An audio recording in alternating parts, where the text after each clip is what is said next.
vamos iniciar o nosso trabalho de hoje com a passagem de Jesus que se encontra em Lucas, no capítulo 12, do versículo 59. Uma passagem pequenininha, mas é uma passagem de grandes reflexões para todos nós. Eu te digo, não sairás de lá antes de pagares o último cêntimo.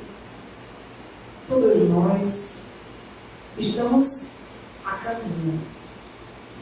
Todos nós somos filhos de Deus. Todos nós fomos criados para o mesmo destino. O nosso destino é o amor. Então estamos atrás desse amor. Estamos em busca desse amor. Todo mundo gosta do amor.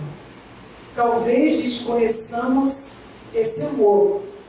Mas quem não gosta de ser amado?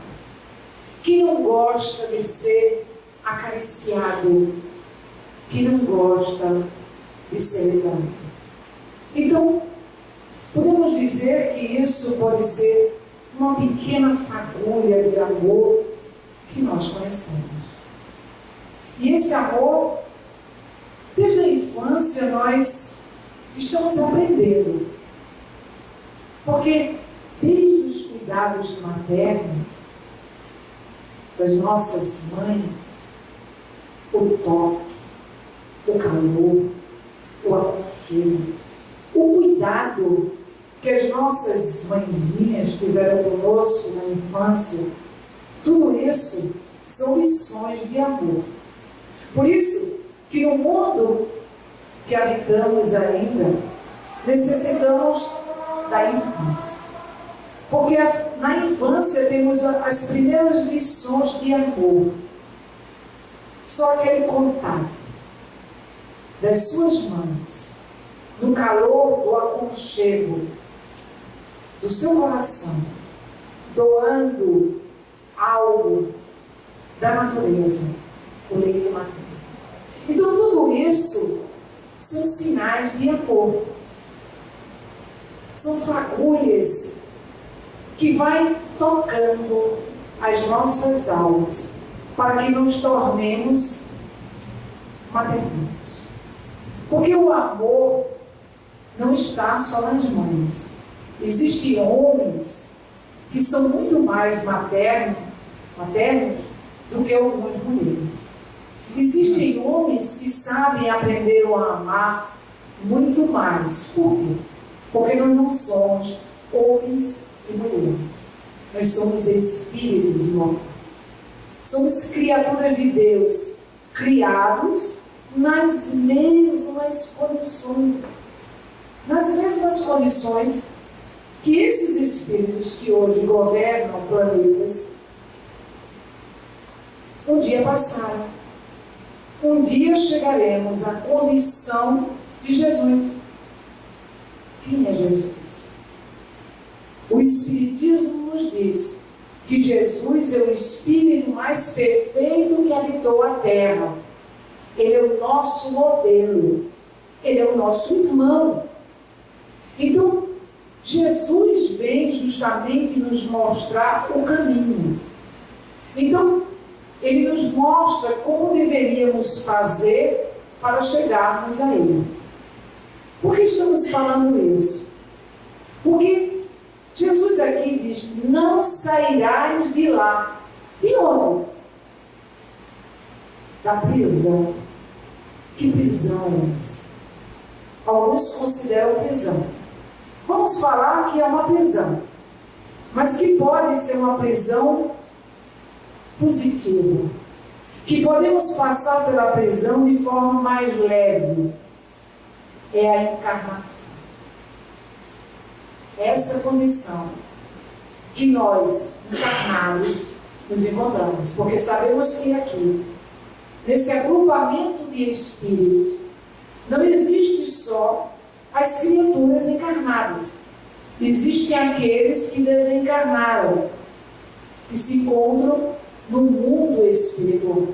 nós, na condição de encarnados, estamos nessa prisão. Por que prisão? Não estamos falando de prisão porque é ruim. Não estamos falando de prisão porque não podemos nos libertar. Aqui, estamos aprendendo. Então, essa prisão que estamos falando é no sentido espiritual. Todos os espíritos são unânimes em dizer que no mundo dos espíritos é a vida real.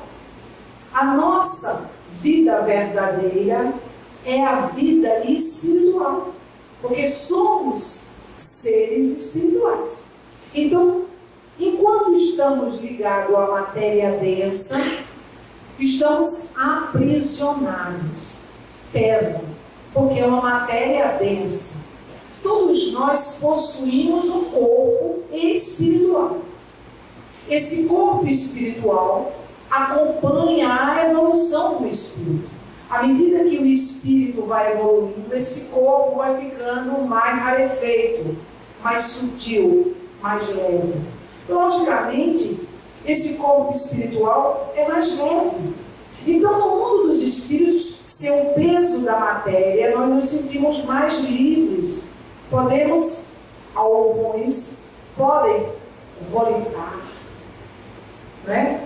A nossa linguagem é a linguagem do pensamento. Pensamos, logo estamos fazendo. Então, no mundo dos espíritos, nós nos encontramos mais livres desse corpo denso, dessa matéria mais densa. Mas a encarnação é ruim? Não. A encarnação é a misericórdia divina. É aqui que nós evoluímos. É aqui que nós colocamos em prática tudo o que aprendemos no mundo dos espíritos. Estamos também aprendendo aqui. Mas no mundo dos espíritos nós também aprendemos. Ou nós acreditamos que quando estávamos no mundo dos espíritos, nós não nos preparamos para reencarnar. Com toda certeza, os espíritos medianos, que somos nós, espíritos que estão a caminho, que não são mais espíritos primitivos, já estão preparados. Alguns espíritos não estão preparados para programar a sua encarnação.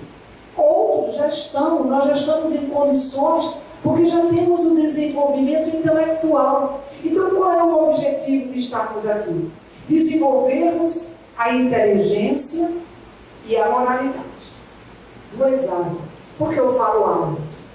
Porque com uma só, já viu um pássaro voar sem uma asa? Não. O pássaro voa com duas asas. O problema do mundo é que os homens querem voar apenas com uma asa, que é a asa da inteligência. Porque no mundo que habitamos, no mundo de provas e de expiações que ora nos encontramos, se formos avistar a grande maioria da população, todos trazem a inteligência. Homens excessivamente inteligentes. Mas nos falta o quê? O que é que está nos faltando nesse momento na Terra? Está faltando a condição moral. É isso que os Espíritos vêm nos alertar. Que precisamos desenvolver a outra asa. Por quê? Porque a inteligência é algo fabuloso. Mas a inteligência sem amor pode prejudicar muito. Pode danificar o bem. Pode atrasar o progresso. E atrasa. Porque o que não é? Essas consequências de homens que nascem com problemas e deficiências mentais, com deficiências em seus corpos, muitas vezes são consequências do mau uso da sua inteligência. Então, deixaram marcas perispirituais, retornam, solicitam uma nova vida. E Deus, com sua misericórdia, que não nos permite permanecer estacionados, nos concede uma nova vida na carne, para que a gente possa restituir aquilo que destruímos. Então não foi Deus quem nos destruiu, fomos nós, pelo nosso livre-arbítrio, que é uma concessão divina, que estamos destruindo o nosso corpo. Então a encarnação é uma oportunidade abençoada para o crescimento espiritual. Então Jesus diz: não sairás de lá, não sairás dessa vida, desse processo, dessa roda viva que é a reencarnação, enquanto não pagares, antes de pagares o último cento. Quem deve, tem que pagar. Se pedirmos, se solicitarmos o empréstimo no banco, não teremos que pagar. Teremos que pagar. Até o último centavo. E ainda um pouquinho mais. Porque os homens ainda exploram, não é? Deus é misericordioso. Deus nos concede pagarmos as nossas dívidas por parcela. E o brasileiro adora. Uma coisa que eu me lembrei agora, achei muito interessante, que no período da Copa, as pessoas que vinham de fora, os estrangeiros que vinham aqui, ficaram admirados. Porque aqui as pessoas nas lojas dividiam em 10 vezes. E lá eles não tinham esse direito. E adora, mulher adora também, dividir. Eu lembro muito bem quando a gente vai comprar, que não tem a ver com o assunto, mas eu lembrei. A gente quer dividir parcela. E geralmente o homem, mais racional, diz: você vai pagar. Eu digo: mas vai pagar mais devagarinho. Porque aí a gente não sente. Deus nos concede a oportunidade de pagarmos devagar. Porque se fôssemos resgatar os nossos débitos em uma única encarnação, nós não suportaríamos. Nós iríamos cair. Por quê? Porque não somos ainda fortalecidos pelo amor que emana de Deus. Então, essa vida, essa oportunidade, essa encarnação é muito valiosa. E como nós, no mundo dos espíritos, nos preparamos para retornar, e é unânime, os espíritos superiores nos orientam, que é muito difícil reencarnar. Nós somos muito corajosos. Muito corajosos. Por quê? Porque estamos aqui, reencarnados. Porque é como se fôssemos para uma viagem e não soubéssemos que vai naufragar. Imagina. A gente pegar um navio e achar que no meio do caminho vai naufragar. Ninguém ia. A gente fica receoso. E é o que acontece quando a gente está no mundo espiritual. Para retornar a esta vida. Almas queridas, almas abençoadas, nos aguardam no mundo dos espíritos. Essas mesmas almas que prepararam conosco a nossa reencarnação, que dirigiram, que orientaram, porque muitas vezes a gente, achando que pode, porque a gente tem mania disso, nós achamos que já estamos fortalecidos. Me dê essa oportunidade de voltar à vida carnal naquela família. Me dê a oportunidade de eu voltar com muito dinheiro. E a espiritualidade faz uma análise das nossas vidas, dos pontos específicos que precisamos trabalhar naquele momento. E o que eles dizem? Meu irmão, aguarde um pouco mais. Você não está tão fortalecido para pagar nesse momento, para resgatar essa prova. Essa prova é muito dura para você. É por isso que as pessoas, quando estão aflitas, elas escutam dizendo assim: Deus não dá um fardo maior que nós suportemos. Por quê? Porque às vezes a gente até pede, mas a espiritualidade nos orienta dizendo: você não vai suportar. Você não terá força para passar por essa prova. Essa prova é muito grande. Porque nós fazemos esse planejamento escolhendo as nossas provações, as principais provas que estamos passando, se não for consequência das nossas más ações. Por quê? Porque existe a lei de ação e reação. Tudo o que fazemos, teremos que pagar, centavo por centavo. Então, muitas situações que estamos passando em nossas vidas não é consequência das provas que nós escolhemos, não. É consequência das nossas más escolhas, das nossas más ações. As opções mal feitas que a gente faz ao longo do nosso caminho. Aí terão consequências.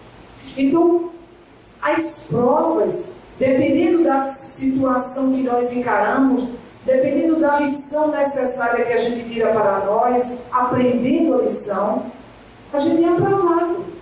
Então precisamos passar por essa situação. Para quê? Para desenvolver o coração. Desenvolver o sentimento do amor. Porque os Espíritos estão nos alertando. Estamos vivendo um momento muito especial. Queríamos ficar admirados. Especial. Por quê? Você, ele, todos aqui, eu. Será que estamos aqui, nesse momento, na Terra, por acaso? Nesse momento grave de transição, de mudanças, será que estamos por acaso? Será que estamos nesse agrupamento de espíritos, no Espiritismo, por acaso? Também não. Almas se reencontram não por mero acaso, mas por uma necessidade de reajustamento. Nós, com toda certeza, solicitamos essa vida. Solicitamos em determinado momento da nossa existência, ou fomos levados pelos amigos espirituais a ter acesso a este conhecimento. Alguns tiveram uma certa dificuldade de aceitar o Espiritismo. Por que isso? Que sinal é esse, essa dificuldade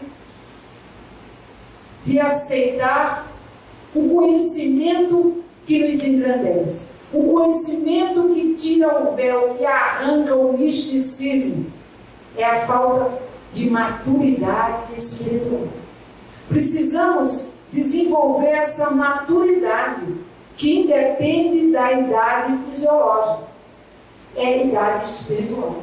Porque existem crianças, nós tivemos a oportunidade de trabalhar com crianças de 3, 4, 5 anos, que falamos da reencarnação, para ela é um fato, é algo muito tranquilo que ela aceita. Mas às vezes o adulto, até pela educação, impregnada dos conceitos arcaicos, ela tem uma grande dificuldade de aceitar a lei de justiça, a lei de amor, porque ela não aceita porque está impregnado ainda no seu espírito. Não só trazemos os atavismos da educação atual, como da educação dos antepassados, do nosso antepassado espiritual. Então, o que o Espiritismo vem? Vem desvendar esse mistério, vem nos mostrar que nós somos os condutores de nossa vida. E cabe a nós buscar essa felicidade que nós tanto almejamos. Vai depender do quê? Da condução que eu der à minha vida. Então, essa existência é preciosa, porque essa existência talvez seja a última existência em um mundo de provas e de expiações. Porque aqueles que não tiverem predispostos ao bem serão banidos, serão excluídos de um planeta regenerado. Então estamos num momento muito importante, momentos de mudanças, a necessidade de trabalho. Vamos Vamos fazer uma pequena comparação, uma comparação muito tola, mas uma comparação que pode dar um entendimento maior para o que estamos falando. Quando nós vamos fazer uma mudança de estado, uma mudança de casa, a gente precisa fazer uma desarrumação imensa. Quem já se mudou sabe disso. Então, precisamos desarrumar a nossa casa e fica tudo desmantelado, fica tudo fora do lugar. Mas depois, a gente começa a organizar e botar tudo no lugar. O que é que a gente faz? A gente tira um bocado de coisa que a gente não estava usando, que não estava prestando, que a gente nem sabia que tinha ainda, e aquilo a gente joga fora, se descarta daquelas coisas velhas. E é o que precisa fazer. Precisamos descartar as coisas velhas que trazemos dentro de nós, porque são muitas coisas velhas. É por isso que Jesus fala em outro momento, em sua passagem, quando ele fala do pano velho e do pano novo, que não dá para fazer a costura. Quem sabe costurar sabe muito bem disso, né? Se formos costurar um pano novo com um pano velho, não vai dar certo, porque vai rasgar. Então, precisamos descartar esses panos velhos que guardamos por tanto tempo, arcaicos, atavismo, que trazemos mesmo, porque queremos enxertar no Espiritismo ideias que não fazem diferença. Muito pelo contrário, não vão nos elevar, não vão nos engrandecer, porque o homem sempre prefere usar a forma e não vai ao conteúdo. E o Espiritismo nos chama à razão, nos chama ao conteúdo. É muito mais fácil acender uma vela do que nos iluminarmos. Porque mudança, transformação dá trabalho. E nós temos muita dificuldade com mudanças, nós temos dificuldades. Mas estamos falando de mudanças para melhor. Não estamos falando de mudanças para pior. Por que estamos falando disso? Porque tem pessoas que mudam. Estão até andando na linha. E daqui a pouco vira a cabeça, não quer mais saber de nada. Aí eu mudei. Eu não tenho dificuldade de mudar. Não. É mudar para melhor.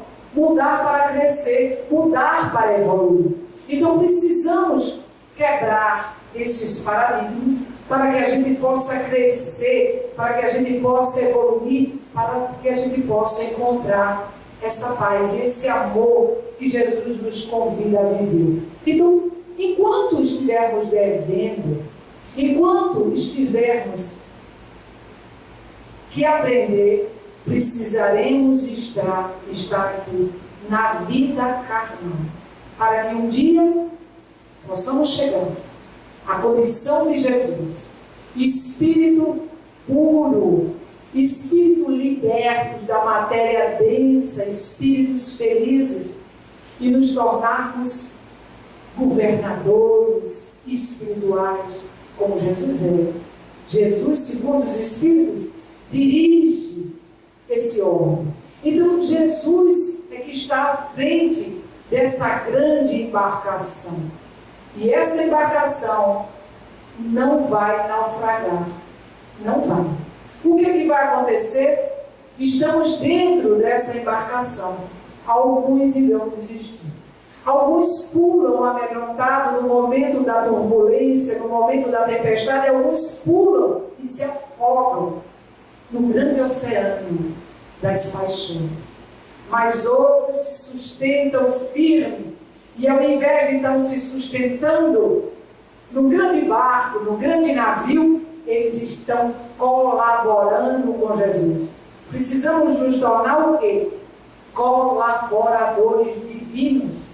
Somos convidados a estarmos reencarnados para colaborar também nesta obra magnífica. E Jesus é o grande colaborador deste orbe. Mas Jesus veio nos convidar também a este trabalho. Como falamos da mudança, é necessário também trabalhadores. Quando vamos fazer uma mudança, nos chamamos, homens fortes que possam carregar os nossos móveis, que possam fazer aquele trabalho. Aqui também, no mundo dos espíritos, no mundo da condição espiritual, precisamos colaborar, trabalhar E que trabalho é esse? Não é um trabalho braçal, não é um trabalho material que estamos falando. Estamos falando do trabalho espiritual. São as nossas ações. São as nossas ações que vai fazer a diferença. É não sermos iguais à multidão. É fazermos diferente. Somos espíritos. Logo, temos o dever de fazermos diferentes da grande maioria. Se a grande maioria está entrando pela porta larga, nós precisamos adentrar a porta estreita. Logicamente, é a porta mais difícil. Todos nós sabemos disso. Com o tempo a gente vai ver que não é tão difícil assim. Porque à medida que a gente vai se sustentando, vai domando os nossos maus instintos, vai se tornando mais fácil. Por quê? Porque pelos nossos esforços, os bons espíritos, aqueles que acabamos de falar, que nos deixaram à porta da reencarnação, eles vão se aproximando de nós. E naturalmente, com a aproximação dos bons, nós sentimos o fardo mais leve. É tão interessante isso, que muitas vezes nós passamos por provas muito difíceis, muito duras, e estamos muito angustiados e oramos. Sentimos um alívio, algo mais tranquilo, algo mais sereno. Mas se olharmos para o problema continua o mesmo. Mas a nossa visão mudou. A nossa maneira de perceber mudou. A gente começa a encarar de forma diferente, tirando as lições necessárias e nos fortalecendo para outras situações. Porque na vida carnal, não podemos ter a felicidade perfeita, mas podemos ser relativamente felizes, dependendo das nossas ações. Então, enquanto devemos a essa obra magnífica, enquanto devemos aos nossos irmãos, nós não sairemos desse processo da reencarnação. Porém, estamos entrelaçados. Somos almas que nos devemos uns aos outros. Jesus é um Espírito puro e não nos abandonou. Nós chegaremos na condição de Jesus e não abandonaremos nenhum dos nossos irmãos, porque o trabalho não acaba. O trabalho aumenta, o trabalho intensifica. À medida que o espírito evolui, mais responsabilidade ele tem, maior capacidade ele tem, então mais trabalho ele terá. Agora, mais trabalho ele terá, mas o trabalho vai ser encarado de uma forma completamente diferente. Não esse trabalho que a gente já fica imaginando, hoje é domingo, amanhã é segunda-feira e amanhã eu tenho que trabalhar. Já fica cansado do domingo. E tem muitas pessoas que eu tenho horror do domingo, porque na segunda-feira eu tenho que trabalhar. E viria encarado de forma diferente. Oh meu Deus, que coisa boa. Por eu ter um emprego que possa me conceder, não é, o pão de cada dia, a oportunidade de ter uma vida digna. Então, precisamos encarar a vida de forma mais suave, mais tranquila. E Jesus nos convida a isso. Para quê? Para desenvolvermos o intelecto, mas desenvolvermos também o amor. Que é o que está faltando nessa vida. E hoje as criaturas carecem exatamente desse amor.